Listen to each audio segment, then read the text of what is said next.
Hello বন্ধুরা, কিছুদিন আগে দেখেছিলাম আমি চারা গাছে জল দেওয়া এবং তখন ফুল আসেনি। আজকে আমাদের বাগান পুরো ভরে গেছে ফুলে, চারিদিকে হলুদ আর হলুদ, কত মৌমাছি। দেখুন আপনারা, এই হলুদ বাগান, সূর্যমুখী ফুল।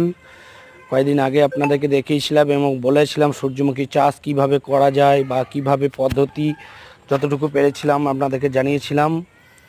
দেখা যাচ্ছে আজকে প্রচুর প্রচুর ফুল এসছে, প্রচুর, বাগান পুরো ভর্তি, খুব খুব সুন্দর লাগছে। আপনাদের কার কার সূর্যমুখী ফুল ভালো লাগে একটু জানাবেন প্লিজ।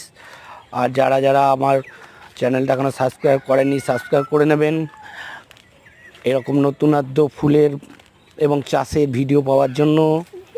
ভিডিও অবশ্যই লাইক করুন, শেয়ার করুন এবং আমাকে উৎসাহ করুন যে এইভাবে বাগান তৈরি করার, এবং এইভাবে যেন নতুনত্ব বাগান তৈরি করতে পারি আপনাদের আশীর্বাদে। এবং এছাড়া যা কারো কাছে যদি নতুন কোনো পদ্ধতি, কোনো ফুল গাছ বা এভরিথিং কোনো চারা লাগে মানে থাকে, তাহলে আমাকে একটু হেল্প করবেন প্লিজ। দেখুন সূর্যমুখী, পুরোটাই সূর্যমুখী ঢেকে গেছে বাগানটা। কেমন হয়েছে একটু জানাবেন। Tata, bye bye.